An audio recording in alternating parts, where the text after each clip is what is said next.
The phone rang at 2:47 a.m. on December 11, 2008. Michael Jenkins, a successful real estate developer from Boston, stumbled out of bed and grabbed his cell phone with trembling hands. On the other end, his financial advisor's voice cracked with a terror he had never heard before. "Michael, I need you to sit down. Everything is gone. All of it. Madoff. Bernie Madoff has been arrested. It was all a lie. A massive, decades-long lie. Your retirement fund, your kids' college money, the charity foundation, everything we invested with him, it's all gone." Michael's knees buckled. $43 million. A lifetime of work. Vanished into thin air. He wasn't alone. Thousands of people across the globe were receiving similar phone calls that cold December morning, waking up to discover they had been victims of the largest Ponzi scheme in human history. This is the story of how one man, a charming grandfather figure with silver hair and a disarming smile, orchestrated a $65 billion lie that fooled sophisticated investors, Hollywood celebrities, charitable organizations, and even financial regulators for over 2 decades. Bernie Madoff didn't look like a criminal. He looked like everyone's favorite uncle, the kind of man you'd trust with your life savings without a second thought. Born in Queens, New York, in 1938, Bernard Lawrence Madoff grew up during the Great Depression in a middle-class Jewish family. His parents ran a small business, and young Bernie learned early that money meant security, respect, and power. He was smart, ambitious, and possessed an almost supernatural ability to make people trust him. After graduating from Hofstra University in 1960, Bernie founded his own investment firm with $5,000 he had saved from working as a lifeguard and installing sprinkler systems. Bernard L. Madoff Investment Securities started small, but Bernie had big dreams. In those early years, Madoff ran a legitimate business. He pioneered the use of computer technology in trading, helping to revolutionize the stock market. His firm became one of the top market makers on Wall Street, and Bernie himself served as chairman of the NASDAQ stock exchange. He was respected, admired, and incredibly well-connected. He hobnobbed with senators, celebrities, and captains of industry. His wife Ruth worked alongside him, managing the books. His sons Mark and Andrew joined the firm, building their own careers in the family business. From the outside, Bernie Madoff had built the American dream. But somewhere along the way, something dark took root. The exact moment when Bernie Madoff crossed the line from legitimate businessman to fraudster remains murky. Some investigators believe it started in the early 1990s during a recession when his legitimate trading business struggled. Others think it may have begun even earlier, perhaps in the 1980s or even the 1970s. What matters is that at some point, Bernie Madoff made a decision that would destroy thousands of lives. He decided to stop actually investing his clients' money. Instead, he would simply move money around, paying old investors with new investors' cash, all while generating completely fictitious statements showing steady, impressive returns. It was a classic Ponzi scheme, named after Charles Ponzi, who famously ran such a scam in the 1920s. But Bernie's version was different. It was more sophisticated, more believable, and operated on a scale that dwarfed anything that had come before. The genius of Madoff's scheme lay in its simplicity and his ability to create an aura of exclusivity. Bernie didn't aggressively seek out clients. Instead, he made investing with him seem like a privilege, an opportunity available only to a select few. When people inquired about investing with Madoff, they were often told there was a waiting list, that Bernie was doing a favor by even considering them. This reverse psychology was devastatingly effective. The harder it was to invest with Bernie Madoff, the more desperately people wanted in. He cultivated relationships within the Jewish community, within country clubs in Palm Beach, within social circles in Manhattan. He didn't advertise. He relied entirely on word of mouth and personal connections. If your best friend was earning steady returns with Bernie, wouldn't you want to invest too? The returns themselves were part of the con's brilliance. Madoff didn't promise outrageous profits that might trigger suspicion. Instead, he offered modest but remarkably consistent returns, usually between 8 and 12% annually, regardless of market conditions. When the stock market soared, Bernie's returns were good but not spectacular. When markets crashed, Bernie's investments somehow remained stable, showing small but steady gains. This consistency was the red flag that should have alerted regulators, but instead it became Madoff's calling card. In the volatile world of investing, Bernie offered something irresistible: certainty and safety. Sandra Mansk, a fund manager who had invested heavily with Madoff, once described her first meeting with him in his Manhattan office. He was so calm, so reassuring. I remember sitting across from his desk, and he explained his strategy in this very matter-of-fact way. He called it a split-strike conversion strategy, which sounded incredibly sophisticated. He used all this technical jargon about puts and calls and collars that made my head spin. But the way he said it, with such confidence, such certainty, I felt like I was in the presence of a genius. He didn't need my money. That's what he made me feel. He was doing me a favor by allowing me to invest with him. Sandra eventually invested over $400 million of her clients' money with Bernie Madoff. When the scheme collapsed, she lost everything, including her reputation and her business. The warning signs were always there, flashing like neon lights in the darkness, but people chose not to see them. Harry Markopoulos, a financial analyst and fraud investigator, tried for years to convince the Securities and Exchange Commission that Madoff was running a Ponzi scheme. Starting in 2000, Harry submitted detailed reports to the SEC, complete with mathematical proofs showing that Madoff's returns were statistically impossible. It took me 5 minutes to figure out he was a fraud, Harry later testified before Congress. It took me another few hours to prove it mathematically, and it took the SEC nearly a decade to do anything about it. Harry's frustration was palpable. He submitted evidence in 2001, again in 2005, and repeatedly afterward. Each time, the SEC conducted superficial investigations and found nothing wrong. The agency was outmatched, understaffed, and perhaps intimidated by Madoff's reputation and connections. Part of the problem was that Bernie had built an empire of legitimacy around his fraud. His market-making business on the 19th floor of the Lipstick Building in Manhattan was entirely legitimate and highly successful. It was only the investment advisory business on the 17th floor, a separate operation, where the fraud occurred. Bernie carefully segregated these two worlds. The legitimate business provided cover for the fraudulent one. Regulators who examined Madoff's operations saw the successful market-making business and assumed everything was above board. They never dug deep enough into the investment advisory side. Bernie also used his position as a respected elder statesman of Wall Street to deflect scrutiny. He had served on advisory committees for the SEC itself. How could a man who helped write securities regulations be violating them? The human cost of Madoff's fraud cannot be measured in dollars alone. Thierry de la Villehutchet, a French aristocrat and money manager who had invested $1.5 billion with Madoff, locked himself in his Madison Avenue office on December 22, 2008, just 11 days after Madoff's arrest. He took sleeping pills, slit his wrists, and bled to death sitting at his desk. In his suicide note, he wrote about the shame and devastation of having lost his client's money. William Foxton, a British former army officer and publisher who lost his life savings investing with Madoff, shot himself at a shooting range in Southampton, England. He left behind a widow and several children. These were just two of the suicides linked to Madoff's fraud. Others lost their health, their marriages, their homes, and their dignity. The emotional devastation rippled outward in waves. Mort Zuckerman, the real estate mogul and media tycoon, recalled the moment he learned of the fraud.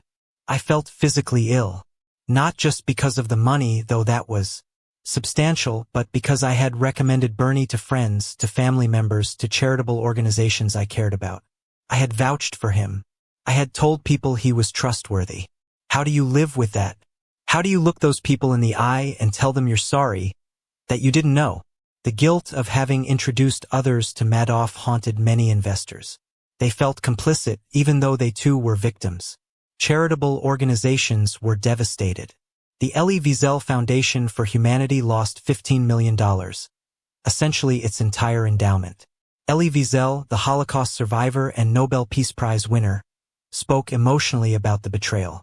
We thought he was God. We trusted everything in his hands, Wiesel said at a conference in 2009.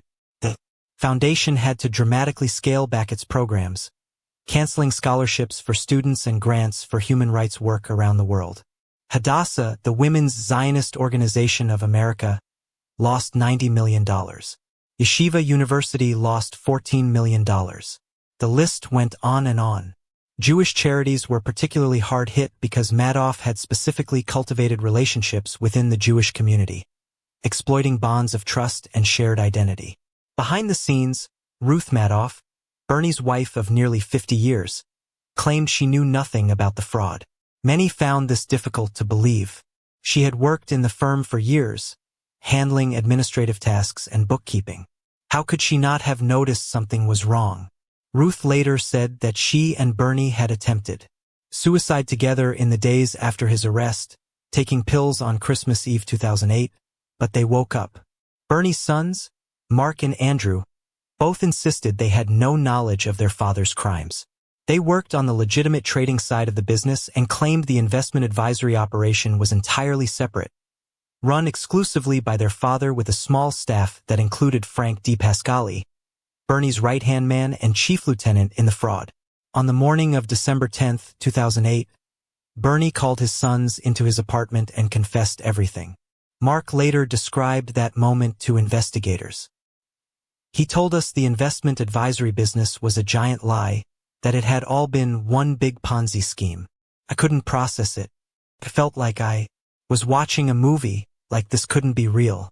My father, the man I had idolized my entire life, had been living a double life for decades. Andrew was crying. I was shaking. We didn't know what to do. The brothers immediately contacted a lawyer and then reported their father to federal authorities. The next morning, FBI agents arrested Bernie Madoff at his penthouse apartment. The arrest sent shockwaves through the financial world. At first, many people refused to believe it. Bernie Madoff, the respected chairman emeritus of NASDAQ, a pillar of the Jewish community, a philanthropist who donated millions to hospitals and universities, was a fraud? It seemed impossible. But as investigators began unraveling the scheme, the true magnitude of the deception became clear. There were no actual investments. The elaborate monthly statements showing profitable trades were complete fabrications. In the back office on the 17th floor, employees using outdated computers and primitive software generated fake documents that looked legitimate but represented absolutely nothing. When clients wanted to withdraw money, Bernie simply paid them with money from other clients' accounts. As long as more money kept flowing in than flowing out, the scheme could continue indefinitely. Frank DePascali, who managed the fraudulent investment operation for Bernie, later pleaded guilty and cooperated with prosecutors. His testimony revealed the mundane reality behind the massive fraud. "We made it all up," Frank admitted in court. "Bernie would tell me what returns he wanted to show for each account and I would create the paperwork to match. We had these old computers and we would backdate trades, picking stocks that had performed well and pretending we had bought them at the perfect time. It was all fiction, every single trade, every statement, every document we sent to clients. None of it was real." Frank described how they would scramble when clients wanted to withdraw large amounts, moving money between accounts, creating an elaborate shell game to hide the fact that there was no actual money being invested. The scheme finally collapsed in 2008 not because regulators discovered it, but because Bernie simply ran out of money. The financial crisis of 2008 devastated markets worldwide, and suddenly many of Madoff's clients needed to withdraw their investments to cover losses elsewhere. Bernie didn't have the money to pay them. By early December 2008, clients had requested withdrawals totaling $7 billion. Bernie had only about $300 million in the bank. The math was impossible. The Ponzi scheme was collapsing under its own weight. Faced with certain exposure, Bernie confessed to his sons, who turned him in. Some investigators believe Bernie orchestrated his own arrest to protect his family, thinking that by turning himself in he could claim sole responsibility and shield his wife and sons from prosecution. The legal proceedings that followed were swift and brutal. Bernie Madoff pleaded guilty to 11 federal felonies on March 12, 2009. He showed little emotion during the court proceedings, sitting stoically as victims gave tearful testimony about how his fraud had destroyed their lives. Judge Denny Chin sentenced Bernie to the maximum possible term, 150 years in prison, essentially ensuring he would die behind bars. In his statement before sentencing, Bernie offered an apology that many victims found hollow and insufficient. "I am responsible for a great deal of suffering and pain. I understand that. I cannot adequately express how sorry I am for what I have done," Bernie said. But his monotone delivery and refusal to provide details about accomplices or hidden assets left many feeling that even in confessing, he was still lying, still manipulating, still trying to control the narrative. The investigation into Bernie's accomplices continued for years. Frank DePascali died of lung cancer in 2015 before he could be sentenced, escaping justice in his own way.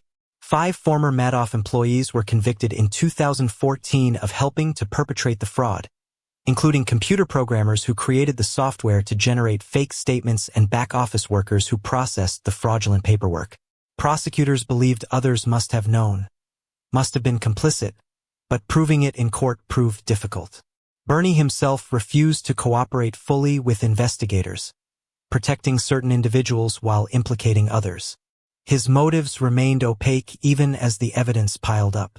The tragedy deepened when Mark Madoff, Bernie's older son, hanged himself in his Manhattan apartment on December 11, 2010, exactly 2 years after his father's arrest. He left behind a wife and young children. His suicide note expressed his despair at being unable to escape his father's shadow, unable to convince the public that he had known nothing about the fraud. "The stigma will never go away," he wrote to his wife.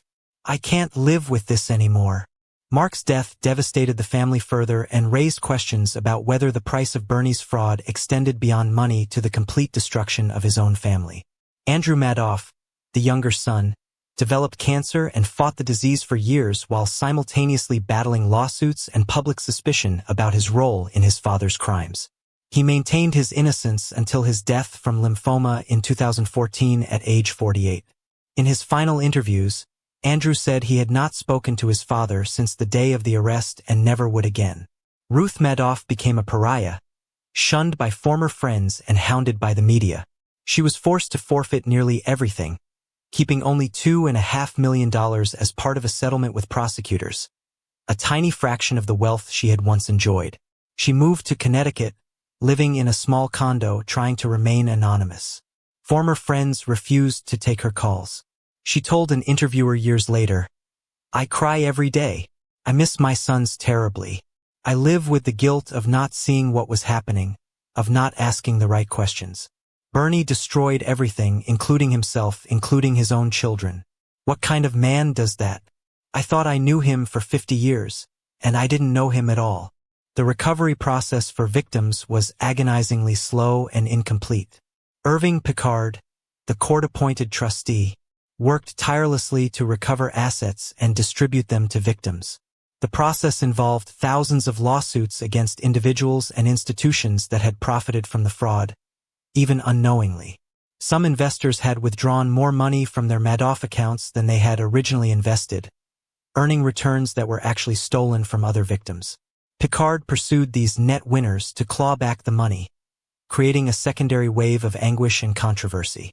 People who thought they had legitimately earned investment returns suddenly found themselves being sued for millions of dollars. The legal battles dragged on for years, pitting victim against victim in bitter disputes.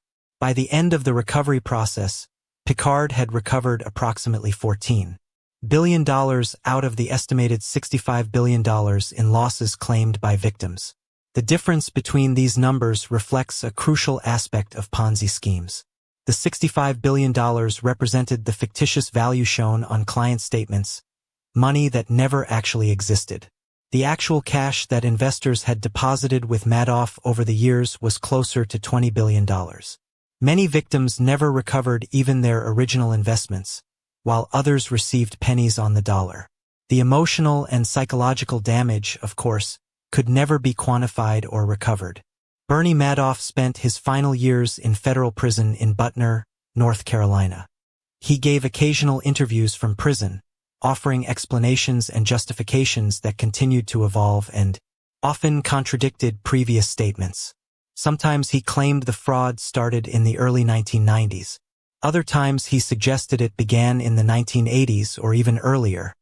He alternated between expressing remorse and deflecting blame, suggesting that sophisticated investors should have known his returns were too good to be true, that they were willfully blind because they were profiting. They all knew, he told one interviewer. They had to know. Nobody could legitimately earn those returns. They just didn't want to admit it because they were making money. This claim was met with fury from victims who insisted they had trusted Bernie completely and had no reason to suspect fraud. In his final interviews, Bernie seemed to struggle with his own legacy. He wanted to be remembered for his legitimate contributions to Wall Street, for pioneering electronic trading, for helping to modernize the stock market. But he knew that history would remember him only as a thief, a liar, a destroyer of lives. I accomplished nothing, he admitted in one conversation. Everything I built was a lie. Everything good I did was overshadowed by the fraud. My sons are dead. My wife won't speak to me. I'll die in prison and people will spit on my grave. Was it worth it? No, of course not. But I couldn't stop. Once it started, I was trapped. I kept thinking I could fix it, that I could make it right, that I could earn my way out of the hole. But the hole just kept getting deeper. Bernie Madoff died in federal prison on April 14, 2021, at age 82 from chronic kidney disease. News of his death was met with little sympathy from his victims. Many expressed relief that he had suffered in prison, that he had lost everything including his family before dying. Others felt cheated that he had escaped full accountability by dying before serving his complete sentence. The debate about Bernie's life and crimes continues even after his death. Was he a psychopath incapable of empathy? Was he a narcissist who needed the admiration and respect that came from being seen as a financial genius? Was he simply weak and greedy, taking the easy path when his legitimate business struggled? The broader questions raised by the Madoff scandal continue to haunt the financial industry. How did one man fool so many people for so long? Why did the regulatory system fail so completely despite repeated warnings? The SEC conducted multiple investigations of itself. After the Madoff case, acknowledging catastrophic failures in oversight. Regulations were tightened, enforcement was strengthened, but skeptics wonder if it's enough. Ponzi schemes continue to emerge, though none approaching the scale of Madoff's fraud. The lesson seems to be that when something appears too good to be true, it almost always is, yet people continue to fall for the same basic con because they want to believe in certainty, in guaranteed returns, in someone who seems to have special knowledge or ability. The human cost extends beyond the direct financial victims. Families were torn apart by suspicion and blame. Marriages ended in divorce. Children grew up knowing their college funds had vanished. Retirees had to return to work in their 70s and 80s. Charities closed their doors. The ripple effects touched thousands of lives in ways large and small. A teacher in Florida lost her pension and had to keep working into her 80s. A couple in their 90s lost everything and had to move in with their children, their independence and dignity stripped away. These individual stories of loss and struggle represent the true legacy of Bernie Madoff's $65 billion lie. In the end, Bernie Madoff proved that trust is both humanity's greatest strength and its most dangerous vulnerability. He exploited the very qualities that hold society together: our willingness to trust others, our desire to help friends and family by sharing opportunities, our respect for reputation and accomplishment. He turned these virtues into weapons and wielded them with devastating effectiveness for decades. The question that haunts everyone who studies this case is simple and terrible. If Bernie Madoff could fool everyone for so long, who else is fooling us right now? What other massive frauds are operating in plain sight, waiting for their inevitable collapse? The uncomfortable truth is that we may never know until it's too late, until another phone rings at 2:47 in the morning with news that everything is gone.